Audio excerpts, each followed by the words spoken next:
갈라디아서 2장 20절입니다. 우리 다 같이 읽겠습니다. 시작. 내가 그리스도와 함께 십자가에 못 박혔나니 그런즉 이제는 내가 사는 것이 아니요 그리스도께서 사시는 것이라. 이제 내가 육체 가운데 사는 것은 나를 사랑하사 나를 위하여 자기 자신을 버리신 하나님의 아들을 믿는 믿음 안에서 사는 것이라. 아멘. 자, 이제 지난주에는 내가 그리스도와 함께 십자가에 못 박혔나니 를 설명을 드렸습니다. 자, 이어서 그런즉 이제는 내가 사는 것이 아니요. 그런즉은 뭘 이야기하는 거예요? 그런즉 이제는 내가 사는 것이 아니요. 그런즉은 죽었으니까. 나는 십자가에 못 박혀 죽었으니까. 나는 십자가에서 죽었으니까. 이제는 내가 사는 것이 아니요. 자, 그리스도와 함께 십자가에 못 박혀 죽었기 때문에 이제는 내가 사는 것이 아니다라는 것입니다. 그리스도와 함께 십자가에 못 박혔다는 것은 내가 어떠한 상태에 있다라는 것입니까? 그리스도와 함께 십자가에 죽었다라는 것이죠. 그리스도와 함께 죽은 나는 어떤 내가 죽은 것입니까? 옛사람. 아담으로부터 출생된 내 옛사람이 그리스도와 함께 죽었기 때문에 옛사람은 장사 지내지고 옛사람의 존재가 그러므로 지워졌다라는 거예요. 여러분들의 이 말씀을 이론적으로 그럼 좋지 그런가 보네. 네. 여기서 끝내기 때문에 별 재미가 없는 거예요. 오늘 성경 말씀은 죽었다는데 나는 내 옛사람이 죽은 것 같이 안 느껴지는 때가 있지 않습니까? 네? 그게 좁새레기만큼 작아야 정상인데 울산바위만큼 커버리면은 여러분들이 헷갈리는 거예요. 성경은 죽었다는데 내 자신은 내 옛사람이 죽었다는 것을 전혀 못 느낄 수 있어요. 네. 그러면 이거는 뭐 때문에 이러한 부조화가 생기는 건가? 성경은 죽었다는데 나는 그러면 좋지. 그런데 나는 안 죽은 것 같은데? 내 옛사람은 시도 때도 없이 툭툭툭툭 튀어나오고 나를 계속 괴롭히는 이러한 상황.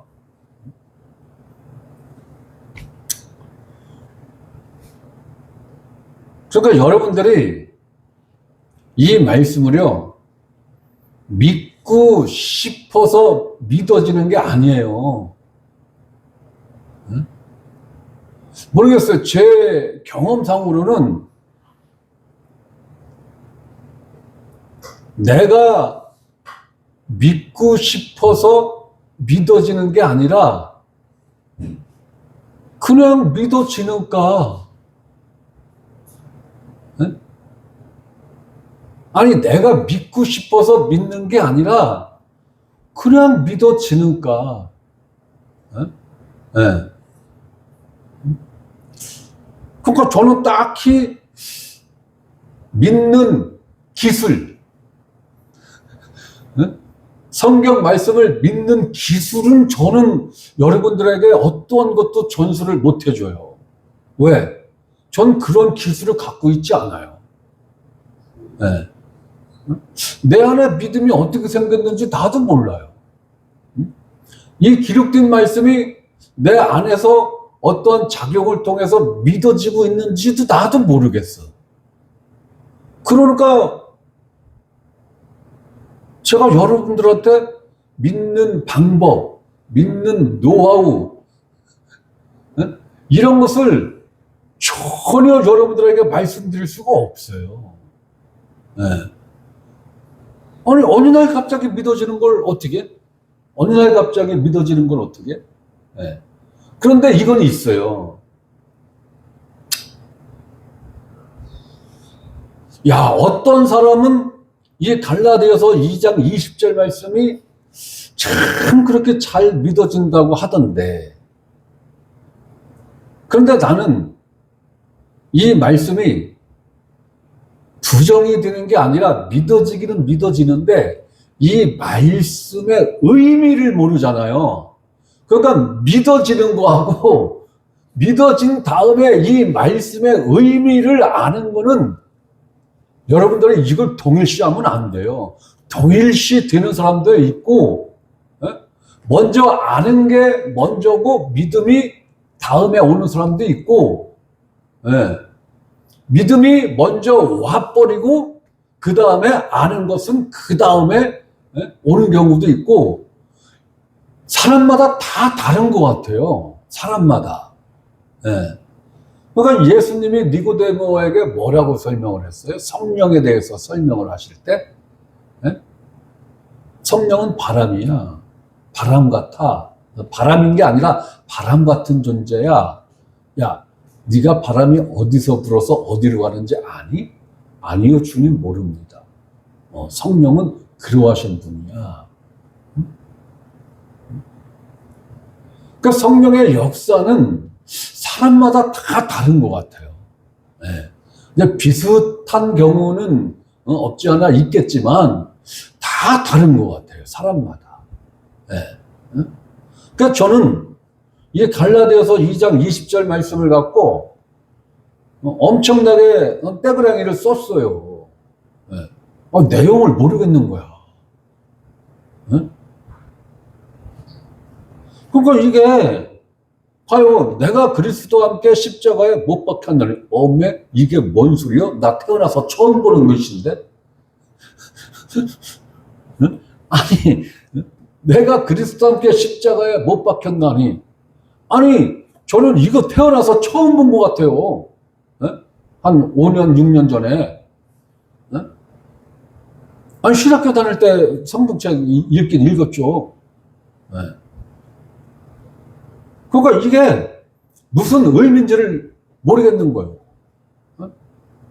그러니까 이 의미 좀 가르쳐 달라고 떼구랑이 쓴 거죠. 이것과 관련된 서적을 읽어도 무슨 말, 뭔지 이해가 안 가는 거예요. 부분적으로 이해가 가는 부분이 있어도 그게 내 안에서 작동을 안 하는 거예요. 말씀이 작동을 안 하는 거야, 이게 내 안에서. 그래서 저는 떼구랑이를 엄청 많이 썼죠. 한 단락 한 단락 넣고, 한 단어 단어 넣고, 가르쳐 달라고. 이 의미를 모르겠으니 가르쳐 달라고. 가르쳐 주시더라고요. 지금 와서 생각해보면 내가 지극정성으로 가르쳐 달라고 매달려서 가르쳐 준 게 아니라 하나님이 아쉬워서 가르쳐 준 것 같아. 저걸 써먹긴 써먹어야겠는데 애가 너무 무식한 것 같아.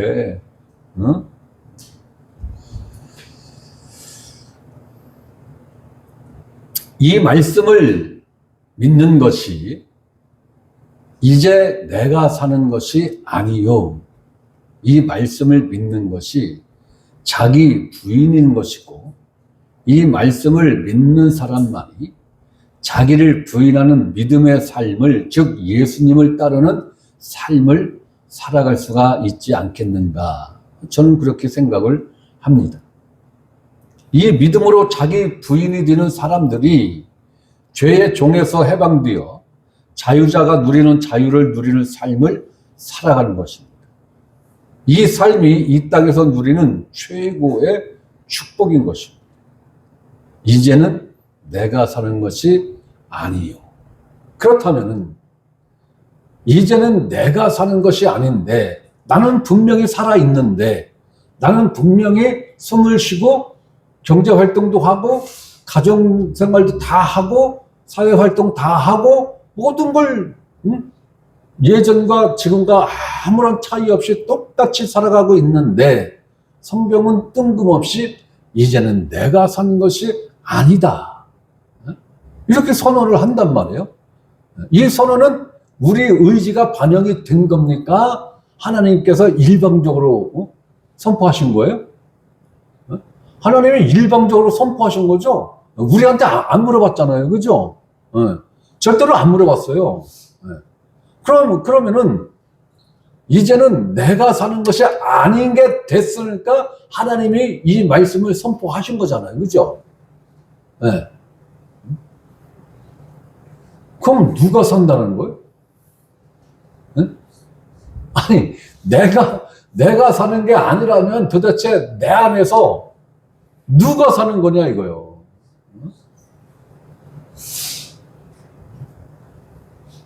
오직 내 안에 그리스도께서 사시는 것이라. 그러니까 내 안에 그리스도께서 사신다라는 이 말씀을 이해를 하려면은 이제는 내가 사는 것이 아니요. 그리고 그 앞에 있는 내가 그리스도와 함께 십자가에 못 박혔나니.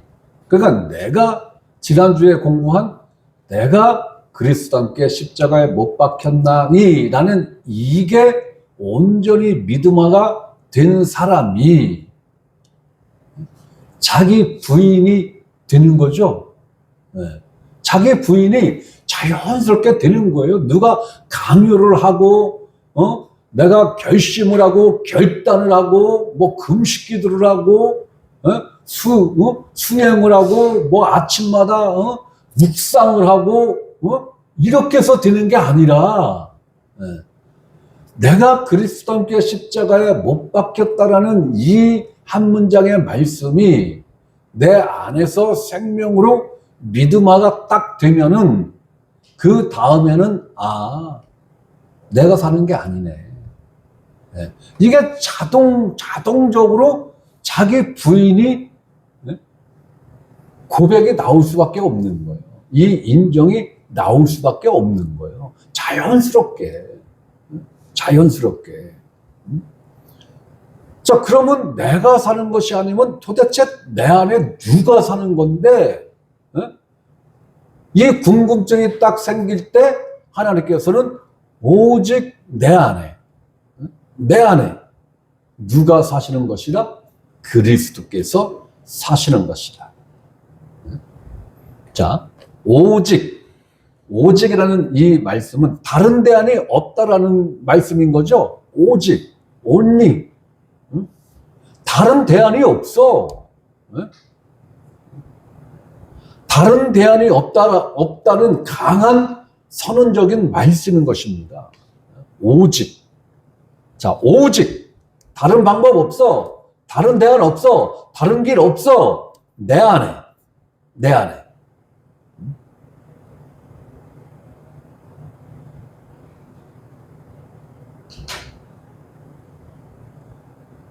이 말씀 어디선가 익숙하게 본 말씀이지 않습니까?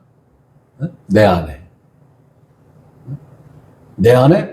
그리스도께서 사시는 것이라.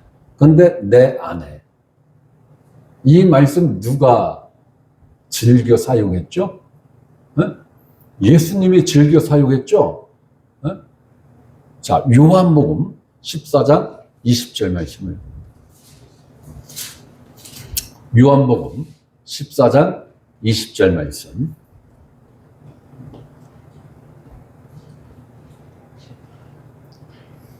자, 우리 다 같이 읽습니다. 시작. 그날에는 내가 아버지 안에, 너희가 내 안에, 내가 너희 안에 있는 것을 너희가 알리라.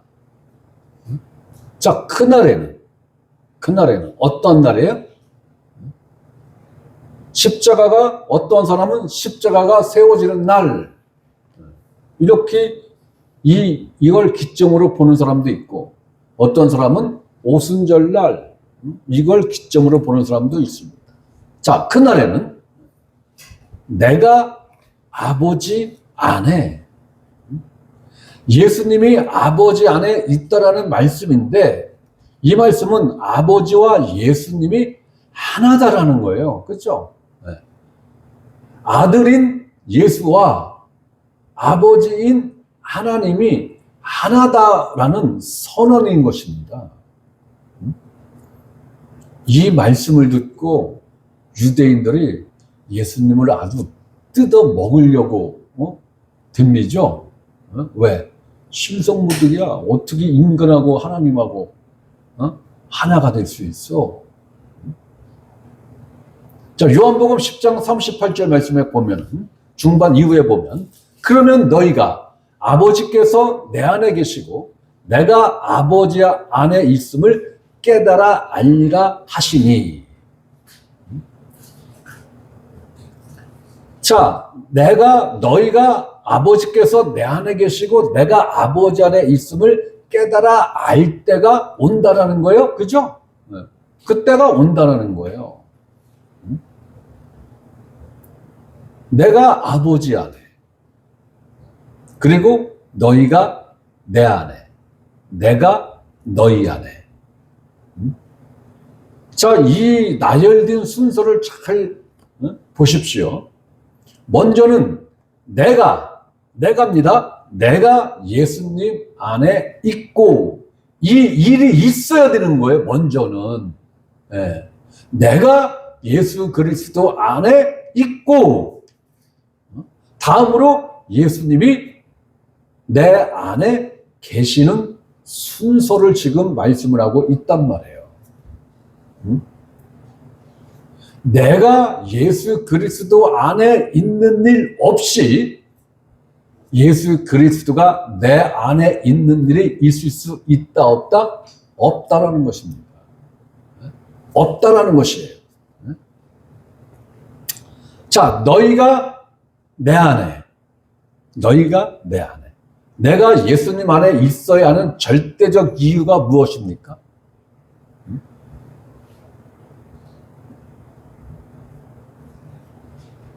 우리는 언제 예수님 안에 있는 존재가 되었습니까? 언제? 네?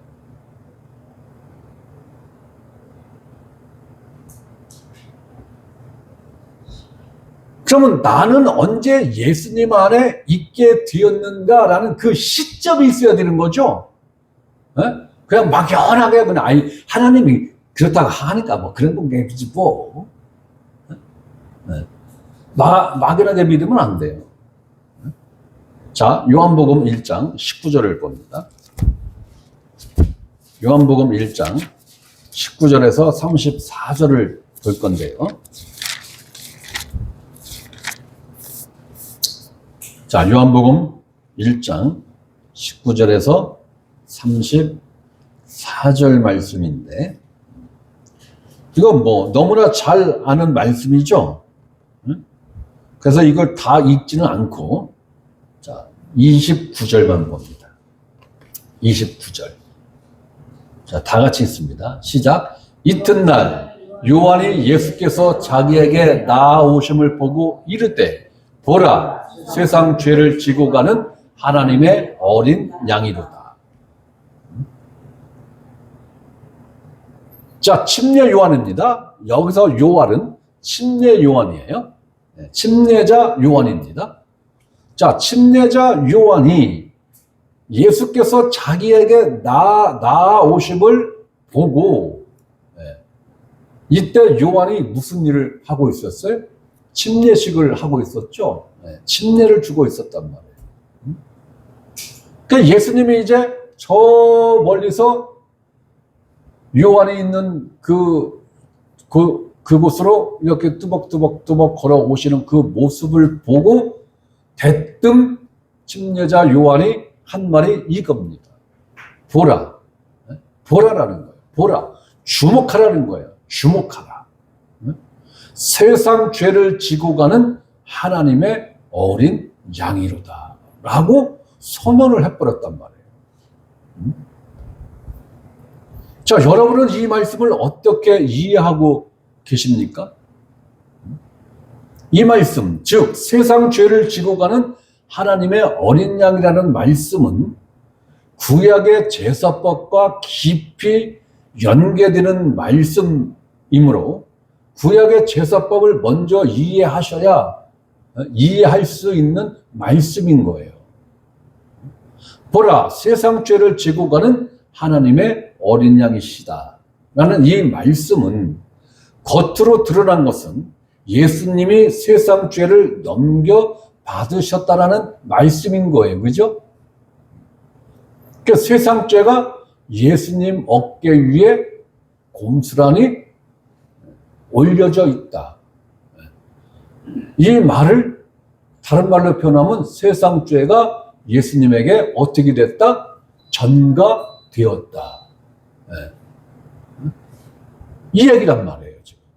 세상 죄가 예수님에게 전가되었다. 그러면 세상 죄가 예수님에게 전가되었을 때 세상의 100%의 죄가 전가가 된 겁니까? 부분적으로 전가가 된 겁니까? 100% 전가가 된 거예요. 그럼 여기서 이야기하는 세상은 예수님이 그때 당시에 살아 있었던 사람들의 죄만 넘어간 겁니까? 아니면 앞으로 올 모든 세대의 모든 세상의 죄도 다 넘어간 겁니까? 앞으로 오는 세상의 모든 죄도 다 넘어간 거죠. 네. 그렇게 이해를 하셔야 옳은 이해인 것입니다. 자, 레위기 1장 1절에서 9절을 보겠습니다. 이 레위기서는 이 1장 1절부터 9절까지만 이해를 하시면은요, 레위기는 한 9장 10장까지는 그냥 쭉 이해가 되는 거예요. 왜? 이러한 말씀의 패턴이 계속해서 반복되거든요. 네. 자, 레위기, 구약성경 레위기 1장 1절에서 9절 말씀을 볼 건데, 자, 1절 말씀 봅니다. 여호와께서 회막에서 모세를 부르시고 그에게 말씀하여 이르시되, 자, 2절, 이스라엘 자손에게 말하여 이르라. 너희 중에 누구든지 여호와께 예물을 드리려거든 가축 중에서, 가축은 집에서 낳고 기른 거예요. 그게 가축이에요. 그러면 하나님이 창세기에서 우리가 보통 날짐승이라고 그러죠. 자연 상태에서 사는 짐승들을 우리나라 말로는 날짐승이다. 어른들이 그렇게 말씀을 하시는데, 자연 상태에서 사는 동물들과 집에서 인간이 기르는 가축을 구분해서 창조하셨나요? 아니면 다 그냥 자연에서 살게끔 창조를 한 걸 인간들이 붙잡아다가 가축을 만든 건가요? 뭐예요? 인간들이 잡아다가 가축을 만든 거예요? 여러분들 표정 보니까 딱 그거요. 창세기 다시 읽어보세요. 제가 아는 상식은 가축과 날짐승을 따로 창조하셨어요. 가축은 가축으로 창조하신 거예요. 인간과 함께 한 우리에서 살아갈 수 있는 가축은 가축대로 창조하셨고, 호랑이 사자는 따로 창조하신 걸로 저는 그렇게 이해를 하고 있는데, 창세기 좀 읽어보세요. 집에 가서. 주일날 물어보겠습니다. 자, 가축 중에서 소나 양으로 예물을 드릴지니라. 자, 여기서 예물은 히브리어로 코르반인데 이 말은 어디서 신약성경 어디에서도 한번 나오는데 예수님이 바리새인들을 혼내킬 때 한번 썼죠. 너희가 너희 부모에게 할 도리를 안 하고 고르반 했다라고만 하면 부모에게 할 도리를 안 해도 된다라는 전통을 따르고 있지. 그거 죄야. 예수님이 그랬죠. 고르반. 코르반입니다.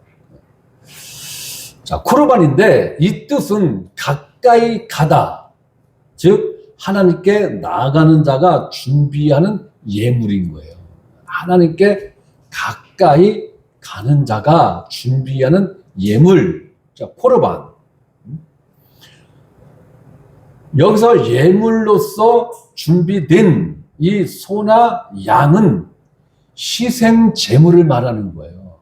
잡아먹을 것을 이야기하는 게 아니라 하나님 앞에 드릴 희생 제물로 쓸 소나 양, 그걸 말하는 거예요. 여기서 예물 이러니까 그냥 하나님한테 그냥 뭐 감사한 마음으로 그냥 바치는 건가 봐. 아니에요. 그런 의미의 예물이 아니에요. 자, 3절을 봅니다. 그 예물이 소의 번제이면 흠없는 수컷으로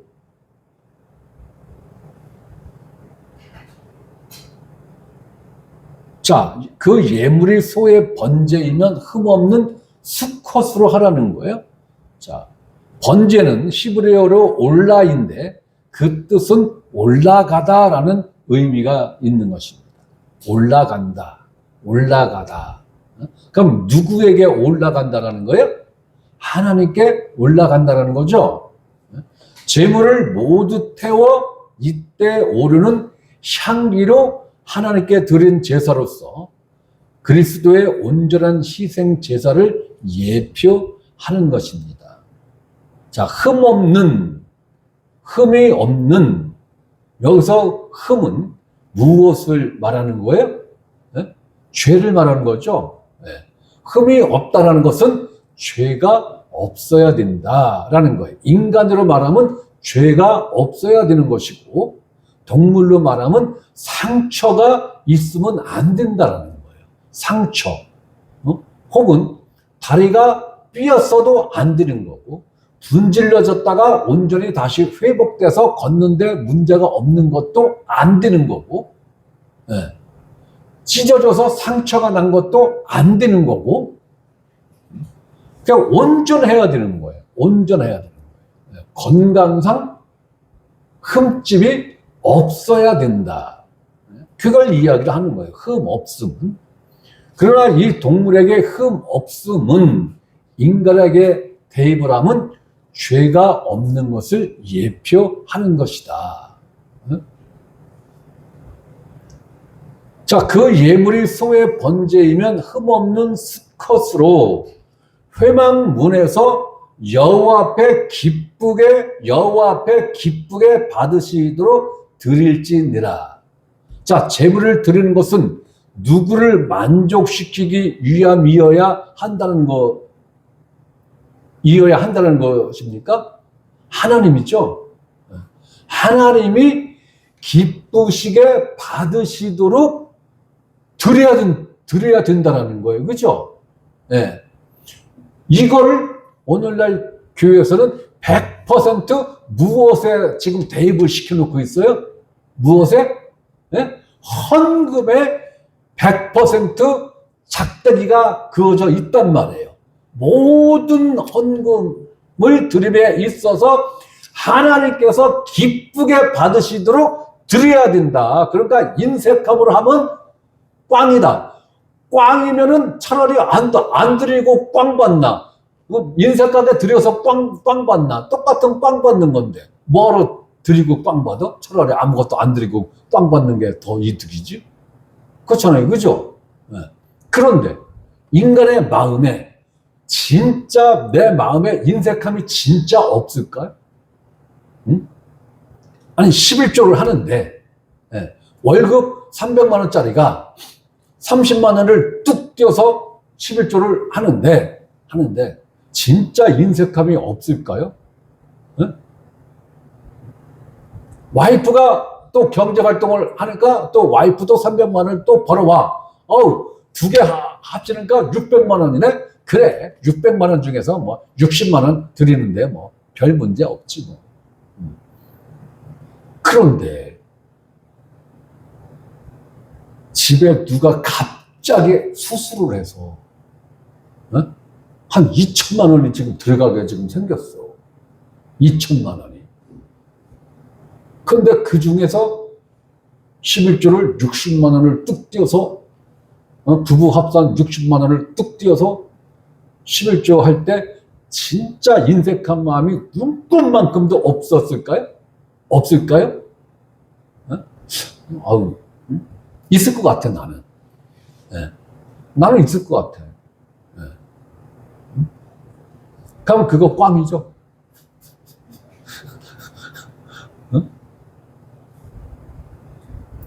그거 안 드린 거하고 똑같은 거라고요. 네. 11조 안 한 거하고 똑같은 거라고요. 하고 욕먹느니 아예 안 하고 말지. 이게 인간의 생각이잖아요. 그죠? 네. 내가 뭔가를 하고 상대방한테 욕을 얻을 걸 뻔히 알아. 그러면 차라리 뭐 안 하고 욕도 먹지 뭐.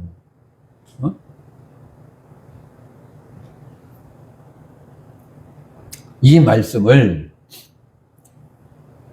이 소와 양을 하나님께 드리는 예물로 이렇게 지금 번역을 해 놨으니까 한국 사람들은 예물은 다 뭘로 생각을 해요? 네? 네? 하나님 앞에 드리는 아주 귀하고 값진 뭔가를 생각을 한단 말이에요. 그죠? 네. 그러니까 이걸 다 뭐하고 짝대기를 지금 그어놨어요? 헌금하고 짝대기를 그어놨단 말이에요. 11조, 건축헌금, 작정헌금, 감사헌금, 또 뭐야? 건축헌금, 무슨 헌금, 아우, 세상에 어떤 교회는 70가지의 헌금 봉투 종류가 70가지. 아유, 세상에. 아유. 10,000원씩만 해도 70만 원이잖아. 거기다 11조 따로. 아우, 그러면 한 달에 한 200만 원씩 헌금하는 거잖아요. 한 사람이.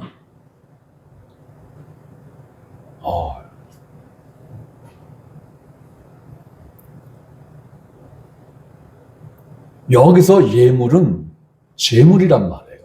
재물.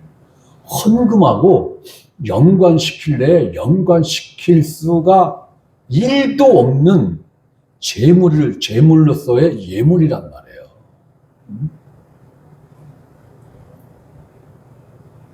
자, 재물을 드리는 것은 하나님을 만족시키기 위함이어야 되는 것입니다. 내가 만족하는 게 아니에요. 내가 만족한 건 그 다음 문제예요. 네. 반드시 선행적으로 만족되셔야 할 분은 하나님이라는 거예요. 하나님. 오늘날 기독교인들은 내가 하나님을 기쁘게 해드리는 일에 있어서 다 목적을 갖고 있죠. 네. 다 목적을 갖고 있단 말이에요. 네. 어떤 목적이에요? 내가 이롭게 되는 복을 얻기 위해서. 근데 한번 보십시오. 자, 이때 드린 이 예물의 용도가 무엇입니까? 이때 드린 예물, 속죄받기 위한 제물이죠. 자, 속죄 제물은 누가 만족해야 속죄가 되는 것입니까? 원리상으로 하나님이죠. 하나님이 만족하셔야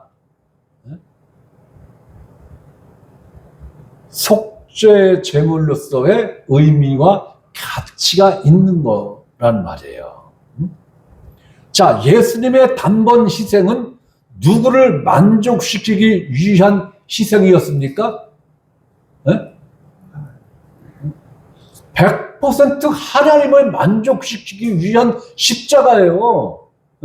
우리 인간들을 만족시키기 위한 십자가가 아니라고요. 예수님 자신이 만족하기 위해서 짊어진 십자가가 아니라고요.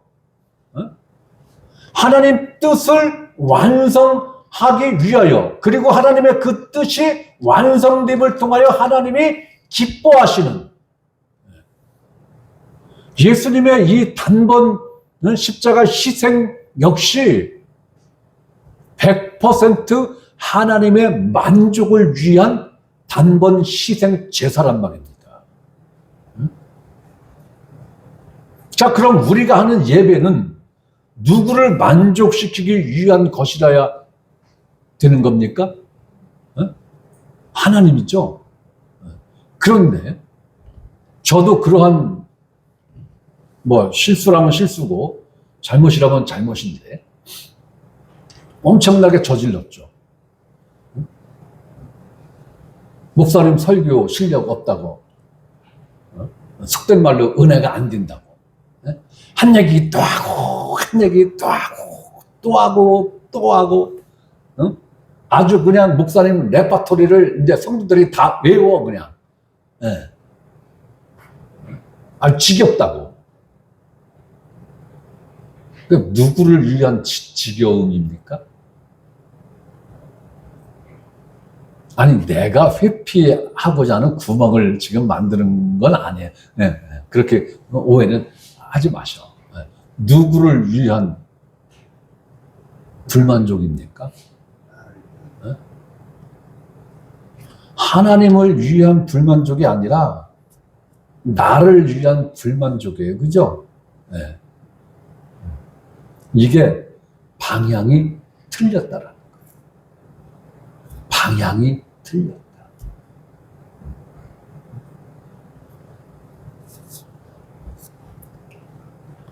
우리가 모이고 우리가 예배라는 것을 하는 것은 내가 나를 만족시키고 그 만족을 통해서 내가 행복해하고 그 만족을 통해서 내가 성령 충만한 것 같은 느낌과 감정을 갖는 것, 이게 아니라는 거예요. 이게 아니다. 그러니까 여러분들이 우리가 이런 어떤 모임을 할 때, 오늘은 우리 양 목사 설교가 좀 내용이 좀 괜찮을래나? 그 기대치를 갖고 오면 안 된다라는 거예요. 그게 1순위가 되면 안 된다는 거예요. 그 기대치를 아예 안 갖지 말자는 얘기가 아니라 그게 1번이 되면 안 된다는 거예요. 내가 교회 공동체 모임에 참석하는 그 자체를 누가 기뻐할까? 하나님이 기뻐하는 거예요. 그 자체를.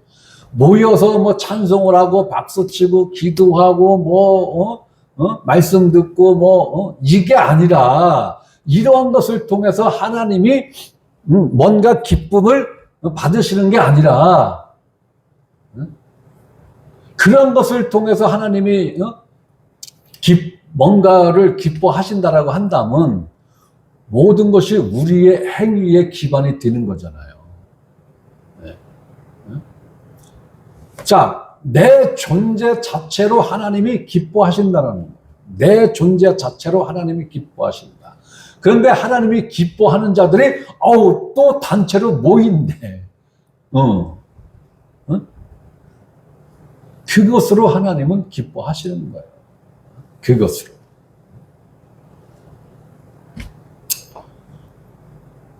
앞으로 보겠습니다만은 우리의 존재, 그러니까 나의 존재, 나의 삶, 나의 생명, 이 모든 것이 누구를 만족시키기 위함이어야 되는 겁니까? 하나님을 만족시키기 위함이 되어야 한다라는 거예요. 제가 그래서 언젠가 말씀드렸죠. 우리의 믿음은 방향성이 중요하다. 방향성인 거예요. 믿음은 방향성인 거예요. 방향성. 우리 그리스도인의 삶은 방향성이 올바라야, 올바른 그 방향을 보고 그 표대를 보고 살아가는 그 과정이 옳은 과정이 될 수 있는 것입니다. 방향은 엉뚱한 방향으로 가면서 오늘은 착하게 살았네. 아이고, 오늘은 어떤 할머니가 어렵게 리아카 끌고 가는 걸 보고 내가 얼른 달려가서 리아카를 밀어드렸어. 아이고, 착한 일 했네. 그거 아니라니까. 그게 아니라니까. 방향성이라고, 방향성. 내 믿음의 방향성. 내 삶의 방향성. 내 생명의 방향성. 이러한 모든 것이 나를 만족시키기 위한 것은 성경에 존재하지 않습니다. 누구를 만족시키기 위한 거예요? 선행적으로는 하나님을 만족시키는 것입니다. 하나님이 만족되어야 하는 거예요. 우리가 히브리서를 공부할 때 봤습니다마는 하나님이 죽은 자 가운데서 예수 그리스도를 살리신 이유가 뭐예요? 그게 목적이 뭐예요? 예수 그리스도의 피로 인하여 세상 모든 죄가 속죄된 그게 하나님께 기쁨이 된 거죠. 하나님께 기쁨이 된 거예요. 하나님의 기쁨이 먼저인 거예요. 예배, 기도, 찬송, 전도, 이 모든 것에서 나의 만족을 추구한다면 그러한 자가 하나님의 위치에 선 루시퍼인 것입니다. 사탄인 거예요.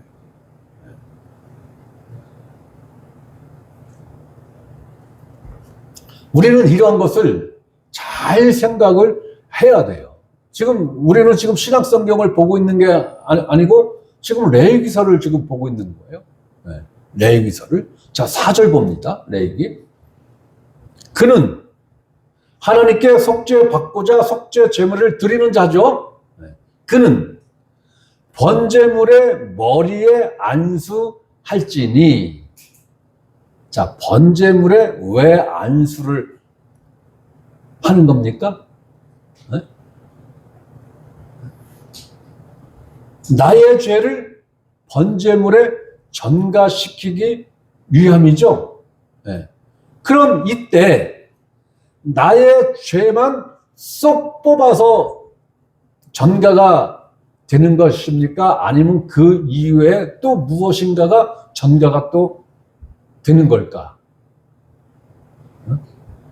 보통은 우리의 죄만 전가됐다라고 설명을 합니다. 보통은.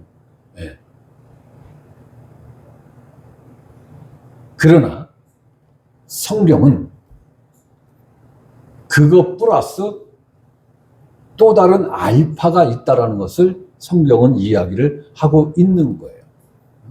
자, 그건 뒤에 가서 설명을 할 건데 오늘 그건 설명을 못할 것 같고 다음 주에 이제 설명이 될 것 같습니다. 자, 그는 번제물의 머리에 안수할지니 그를 위하여. 자, 속죄를 받고자 제물에게 안수를 한 그 사람을 말하는 거죠. 그를 위하여 기쁘게 받으심이 되어. 아니, 누가 기쁘게 받으심이 되는 거예요? 하나님이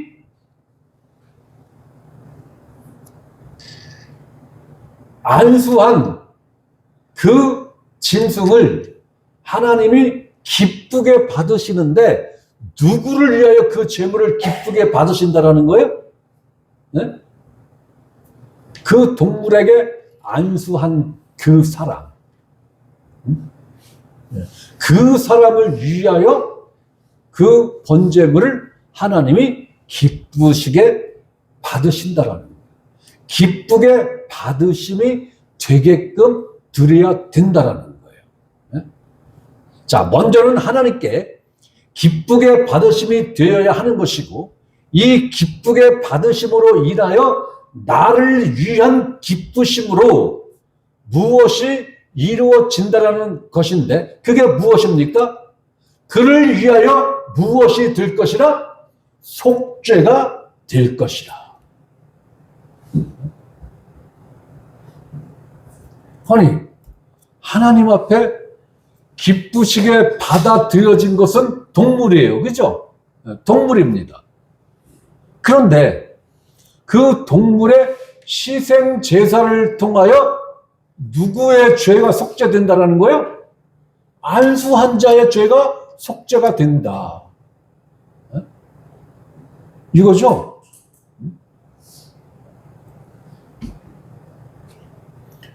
여기서 순서를 한 번 더 보면은,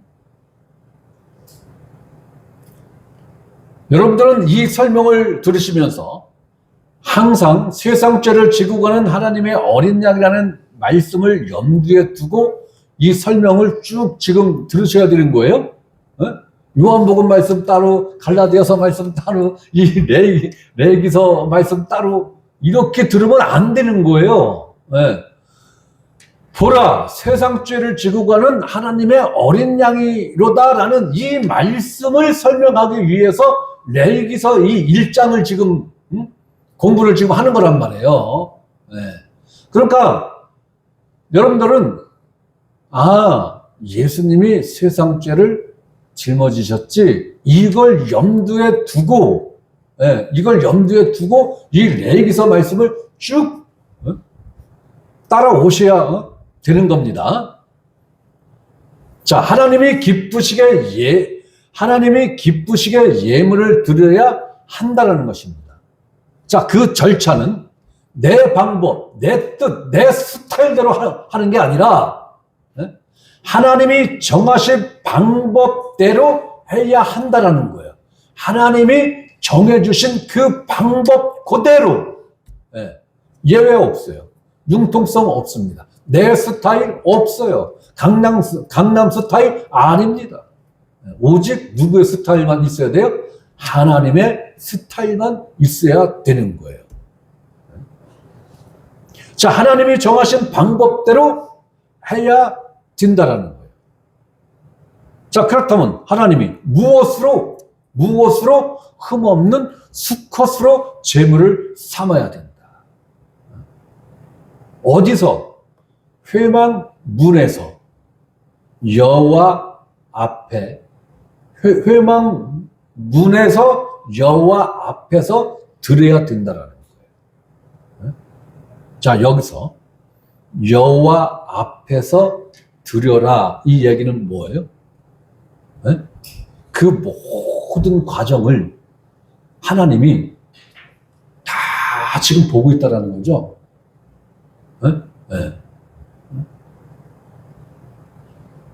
예물을, 곧 제물을 A라는 사람이 끌고 와서 회막문 앞에 와서 제사장에게 속죄를 받기 위해서 왔습니다 하면은, 자기가 속죄 받고자 하는 죄의 항목을 손을 얹고 얘기를 해야 되는 거죠. 얘기를 해야 되는 거예요. 그래야 그 죄가 그 동물에게, 그 제물에게 전가가 되죠. 그 모든 과정을 하나님 앞에서 해야 된다는 거예요. 그죠? 그러면 하나님이 그걸 다 지금 보고 계신다라는 거잖아요. 보고 계신다라는 거예요. 자, 어떻게 번제물에 안수해서 그 제물을 드려야 하나님이 기쁘게 받으시는 제물이 된다라는 거예요. 이렇게 하나님이 정하신 방법대로 번제물을 드려진 그 결과로 나에게 주어지는 복 내지는 축복이 뭐예요? 네? 속죄입니다. 속죄. 네, 속죄예요. 결국은 이스라엘 백성들이 회막에 와서 하나님이 정한 절차대로 뭔가를 해서 이들이 목숨을 담보로 해서 생명을 담보로 해서 받고자 하는 게 부귀 영화 장수가 아닌 뭡니까? 속죄예요. 속죄. 그렇다면은 오늘날 21세기를 살아가는 사람들이 교회에 나오는 제1 목적이 무엇이 되어야 합니까? 제1 목적. 속죄죠. 속죄 받는 게 제1 목적, 제1 목표가 되어야 되는 거예요. 네. 근데 21세기를 살아가는 기독교인들은 속죄에는 별 관심이 없어요. 네. 그러면 뭐에 관심이 있습니까? 네? 부귀 영화 장수를 누리는 거. 네? 아니, 부귀 영화 장수는 이슬람교도 있고 캐톨릭도 있고 불교도 있고 힌두교도 있고 뭐 조로아스터교도 있고 몰몬교도 있고 여호와의 증인도 있고 안식교도 있고 다 있어요. 그런데 이 모든 종교에서 줄 수 없는 유일한 복이 뭡니까? 속죄예요, 속죄. 유일무이한 거예요. 그런데 오늘날 기독교인들이 추구하는 부귀 영화 장수는 다른 종교에서도 얼마든지 추구할 수 있고 얻을 수 있는 거예요. 그렇다면은 어떠한 종교에서도 어떠한 종파에서도 줄 수 없는 유일무이한 복, 축복, 그게 속죄인데 교회를 나온다라는 건, 교회에 소속이 된다는 것은 그런 부귀영화 장수를 얻고자 하는 목적이 아니라 속죄가 목적이 되어야 된다는 거예요. 왜? 이 속죄는 어떠한 종파, 어떠한 종교에서도 얻을 수 없는 거예요. 이 속죄는. 그런 게 안타까운 거예요. 그런 게. 그러니까 뭐가 지금 틀린 거예요? 뭐가 틀린 거예요? 방향성이 지금 확 틀어진 거죠. 네. 방향성이 확 틀어진 거예요. 지금 방향성이. 네? 보통 그러잖아요. 무늬만 뭐라고. 응? 네. 무늬만 기독교인 거예요. 무늬만 그리스도인인 겁니다. 무늬만. 네? 무늬가 아니라 방향성이 정확해야 되는 거예요. 이 방향성이 틀어지면 다음은 볼 것도 없잖아요. 우주에 로켓을 발사하잖아요. 그죠? 네. 그런데 목표 지점까지의 그 각도가 각도 측정이 이 모든 게 정확하게 그 목표 지점까지 갈 수 있는 수치가 정확하게 입력이 돼야 그 목표 지점까지 정확하게 갈 수 있는 거지. 단 0.0000001의 오차만 있어도 그 목표 지점까지 갈 수 있어요, 없어요? 없어요. 엉뚱한 데로 간단 말이에요. 엉뚱한 데로. 그만큼 방향성이 중요한 거예요. 방향성. 응? 자, 두 번째로 하나님께 기쁨이 되면 그 다음에 하나님의 그 기쁘심으로 나를 위하여 내가 안수한 번제물을 기쁘게 받으시고, 나를 위하여 내가 안수한 번제물을 기쁘게 받으심으로 나를 위하여 속죄가 된다라는 거예요. 속죄가 된다. 네. 그러면 우리는 하나님 앞에 나와서 무엇을 얻어야 되는 겁니까? 무엇을? 속죄를 얻어야 되는 거예요. 속죄를. 네. 그러면 나의 죄를 심판하시는 재판장이 누굽니까? 하나님이죠. 그렇다면 우리는 나의 죄를 속죄받기 위해서 나를 만족시켜야 되는 것입니까? 내가 나의 모든 죄를 속죄받기 위하여 하나님께 만족이 되어야 하는 것이냐 이거예요. 하나님을 만족시켜야 되는 것입니다. 세 번째, 여기서 여러분들은 무엇인가 보는 것이 뭔가 보여지는 게 있습니까? 하나님이 나를 위하여 기쁘게 받으심이 되기 위하여 무엇이 반드시 전제가 되어야 합니까? 내 죄가 하나님 앞에 속죄를 받기 위하여 그 앞에 무엇이 전제가 되어야 내 죄가 속죄가 될 수 있느냐 하는 거예요. 뭡니까 그게? 번제물에 내가 안수하는 일이 있어야 되는 거죠. 번제물에 내가 안수하는 일이 있어야 되는 것입니다. 자, 그러면 내 죄가 하나님 앞에서 속죄를 받기 위한 나의 어린 양이 누굽니까? 예수 그리스도. 그렇다면은 예수 그리스도라는 이 하나님의 어린 양의 이 번제,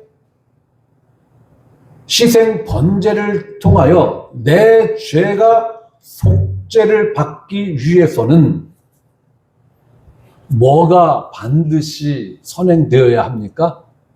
뭐가? 아니, 그렇게 어려운 질문을 하는 거예요, 지금? 내 죄가 예수님에게 전가가 된 그 사실이 있어야 되는 거죠. 예수님은 십자가에서 희생을 하셨는데, 번제물로 하나님 앞에 드려졌는데, 내 죄가 전가된 게 없어, 예수님한테. 그러면 나는 속죄가, 나의 죄는 속죄가 되는 거예요? 안 되는 거예요? 당연히 안 되는 거죠. 당연히 안 되는 거예요. 지금 다른 건 다 놓쳐도 이 레위기서 1장 이 말씀을 통해서 그걸 정확하게 봤다면 여러분들은 성경 공부 제대로 한 거예요. 그런데 다른 건 다 기억을 아는데 그걸 못 봤어. 헛한 기억. 한 시간 동안 지금 헛 앉아 있는 거예요, 지금. 괜히 엉덩이만 아픈 거예요, 지금. 내 죄가 하나님 앞에 속죄가 되기 위해서는 희생양 혹은 희생소 혹은 희생염소에게 내 죄가 전가가 된 이게 반드시 선행되어야 하는 것이구나. 그렇다면 이 상황을 예수님에게 딱 대입을 하면은, 그죠? 예. 예수님은 하나님의 어린 양이에요. 어린 양. 그러니까 하나님의 어린 양이라는 것은 하나님께 바쳐질 희생 제물이라는 거예요. 네. 그런데 예수님은 죄가 있어요, 없어요? 없어요, 없어요. 그러면 예수님이 하나님의 어린 양으로서 번제 제물로서 바쳐지기 위해서는 예수님이 쇳덩어리가 돼야 되는 거예요, 그죠? 네. 쇳덩어리가 돼야 되는 거예요. 그렇게 만들기 위해서 하나님이 세상 죄를 누구에게 전가를 시켰어요? 예수 그리스도에게 전가를 시켰다라는 거예요. 네. 세상 죄를 전가시켰다. 자, 이 말씀이 요한복음에 기록되어 있습니다. 그럼 요한복음에만 기록되어 있습니까? 네? 이사야서 53장에 보면은 거기에 앞으로 오실 메시아가 세상 죄를 해결한다라는 것을 아주 대못을 확 박아놨어요. 그럼 이미 그때 세상 죄가 누구 앞에 가 있다라는 거예요? 예수님 앞에. 맡겨놓은 거예요, 지금. 맡아놓은 거예요, 지금. 그리고 또 쭉 올라가서 원시복음 아담과 하와 뭘 입혔어요, 하나님이? 가죽옷. 가죽옷. 제가 언제 최근에 말씀드린 것 같은데 아담과 하와가 선악과를 따먹기 전에도 벌거벗었고 선악과를 따먹을 때도 벌거벗었어요. 선악과를 따먹을 때는 둘 다 똑같이 벌거벗고 있었는데 부끄러움을 몰랐죠. 부끄러움을 몰랐어요. 부끄러움을. 그런데 선악과를 따먹자마자 이들이 두 사람이 동시에 누가 가르쳐 준 거 아니죠? 하나님이 가르쳐 준 거 없어요. 그런데 동시에 뭘 느꼈어요? 부끄러움을 느꼈단 말이에요. 서로를 바라보면서 부끄러움을 느꼈다. 그러면 선악과를 따먹기 전에도 벌거벗었는데 둘이 노다지 24시간 붙어 있었는데도 부끄러움을 몰랐단 말이에요. 부끄러움을 안 느꼈단 말이에요. 그렇다면은 뭔가가 하와와 아담에게 입혀진 게 있었을 것이다. 제 추측입니다. 성경에 기록된 게 아니라 제 추측입니다. 제 추측으로는 하나님이 뭔가를 입혀놨다. 뭔가를. 저는 그거를 예수 그리스도로 옷을 입혀놨다라고 저는 추측을 하는 겁니다. 추측에 분명히 또 이 양 목사는 아담과 하와는 예수 그리스도로 옷을 입고 있었대야. 추측입니다. 선악과를 따먹자마자 부끄러움을 느꼈단 말이에요. 자, 이스라엘 백성들이 하나님이 다른 건 다 이스라엘 백성들이 투정하고 싫어, 하나님 이거 싫어요, 저것도 주세요, 저것도 주세요 했어도 하나님이 애기 다루듯이 갓 시집온 어린 신부를 이렇게 얼레 주듯이 그렇게 다독거리면서 가셨단 말이에요. 그런데 딱 한 가지를 거부했을 때 어떤 일이 생겼어요? 만나를 거부했을 때 어떤 일이 생겼어요? 불뱀이 와서 막 깨물었잖아요. 그죠? 그 만나가 누구예요? 예수 그리스도. 예수 그리스도를 거부하니까 거부했잖아요. 만나 맛없다고, 싫다고, 다른 거 달라고, 지겹다고, 싫어, 했단 말이야. 그러니까, 그래? 너희들이 지금 무엇으로 보호를 받고 있었는지를 너희들이 모르고 있구나.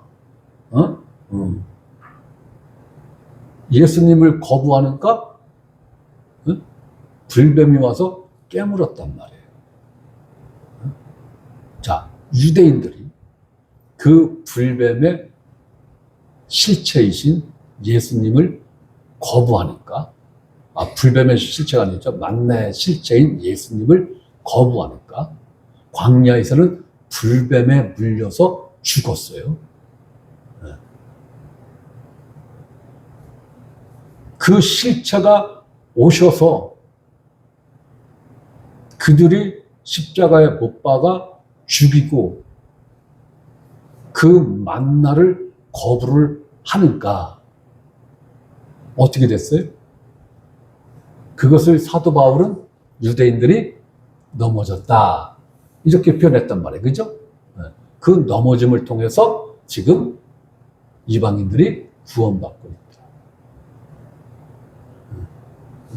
그러니까 지금 유대인들에게는 구원의 문이 닫혀 있는 거예요. 그죠? 구원의 문이 닫혀 있는 거예요. 그렇게 봐야 돼요.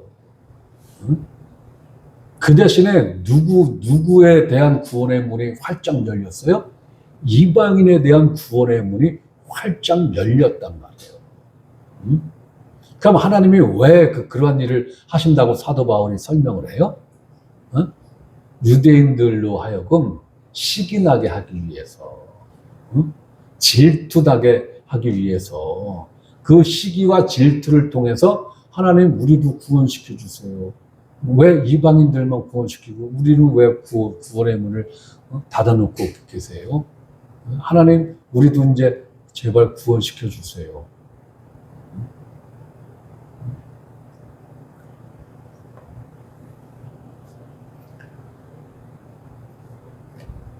중요한 거는 예수 그리스도라는 이 보호막이 있을 때와 이 보호막이 거쳤을 때는 차원이 다른 거예요. 이 보호막이 있을 때는 이 보호막의 고마움을 모르는 거예요. 그 감사함을 모르는 거예요. 만나 싫어 하니까 그래? 알았어. 예수라는 보호막을 딱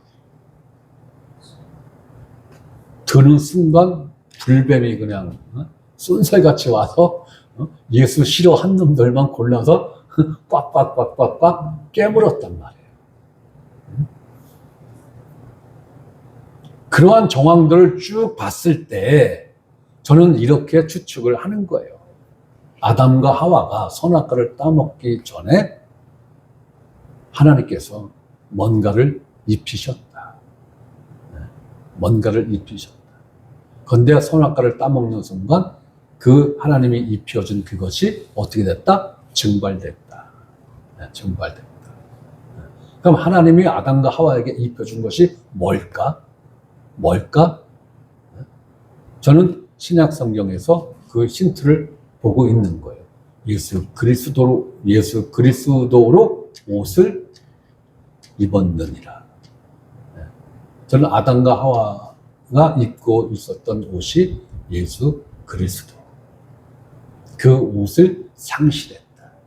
아담과 하와가 상실한 그 옷을 이제 예수 그리스도가 그 옷이 되어 우리에게 오셨다라는 거예요. 저는 그렇게 이해를 합니다. 성경에 그렇게 되었다라는 게 아니라 그런 정황을 놓고 이렇게 살펴보니까 그랬을 것 같다라는 거예요. 자, 아담과 하와 때까지도 예수님에 대한 예표가 있단 말이에요. 아담과 하와. 그럼 아담과 하와의 죄도 누구에게 전가가 된 거예요? 그 희생된 어떠한 짐승 동물에게 죄가 전가가 된 거죠. 그럼 그 죄를 누가 전가시켰어요? 하나님이 전가시킨 거예요. 하나님. 그러면 아담과 하와가 선악과를 따먹기 이전에 세상 죄는 누구에게 넘어가 있는 거예요? 예수 그리스도. 세상에 내가 말한 세상은 감탄사로서의 세상을 말하는 거예요. 이 세상에 죄가 들어오지도 않았는데 영원전에 하나님이 예수 그리스도에게 세상 죄를 어떻게 했다? 전가시켰다. 영원전에. 그래서 하나님이 저와 여러분들을 영원전에 알아보시고, 그죠? 알아보시고, 부르시고,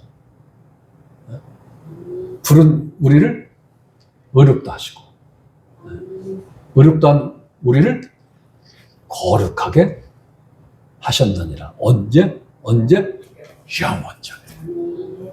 영원전에. 우리가 태어날 조짐도 없었어. 우리가 죄를 지으려면은 수천억 년이 넘는 그 영원 세계 안에 있는데 하나님은 다 보신 거예요. 그래서 영원 전에 하나님은 세상 죄를 예수 그리스도에게 전가를 시키셨다. 그래서 이사야도 메시아에게 죄가 전가가 돼. 침례 요한도 야, 저분이 이제 왔네. 와, 저분이 왔네? 저분이 왔는데 세상 죄를 이미 짊어지고 가고 있네? 이거잖아요, 지금. 그죠? 이 개역개정 성경 지금 번역된 것을 놓고 보면은 그 얘기잖아요. 침례자 요한이 봤는데 이미 세상 죄를 지고 가는 하나님의 어린 양이네? 이미 짊어진 거잖아요. 그죠? 언제 짊어졌느냐라는 거예요. 영원전에. 그래서 예수님은 때가 되면, 하나님의 정하신 때가 되면 이 땅에 오시지 않으면 안 되는 거예요. 영원전에 세상 죄를 짊어지신 그 죄를 예수님밖에는 해결하실 분이 없잖아요. 그래서 예수님은 반드시 올 수밖에 없는 그런 상황이었던 거예요. 나도 모르게 운명이었어라는 말이 툭 튀어나오려고 그랬죠. 운명은 기독교에서는 쓰는 단어가 아니에요. 운명은 없어요. 모든 것은 하나님의 계획 안에 있는 거예요. 운명은 없습니다. 기독교는 운명은 없습니다. 모든 것은 하나님 계획 안에서 이루어지는 것입니다. 엄마, 이거 다 하려면 아직도 멀었는데 오늘은 여기까지만 해야겠네.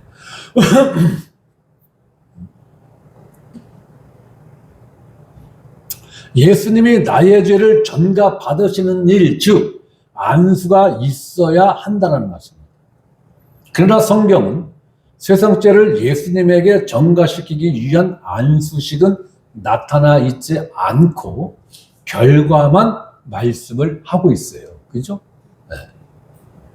보라, 세상 죄를 지고 가는 하나님의 어린 양이로다.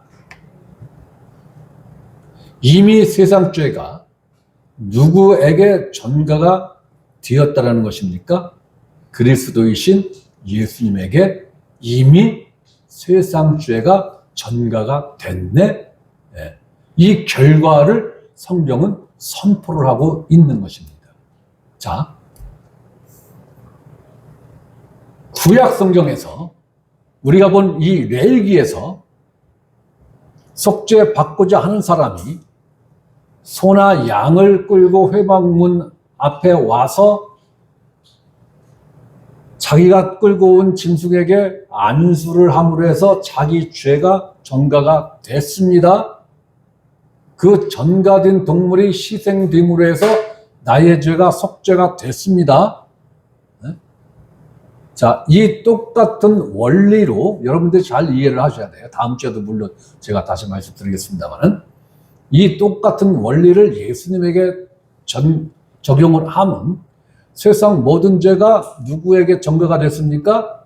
예수 그리스도에게 전가가 됐습니다. 그 세상 죄의 값을 예수님이 치르기 위해서 희생 제물이 된 것이죠.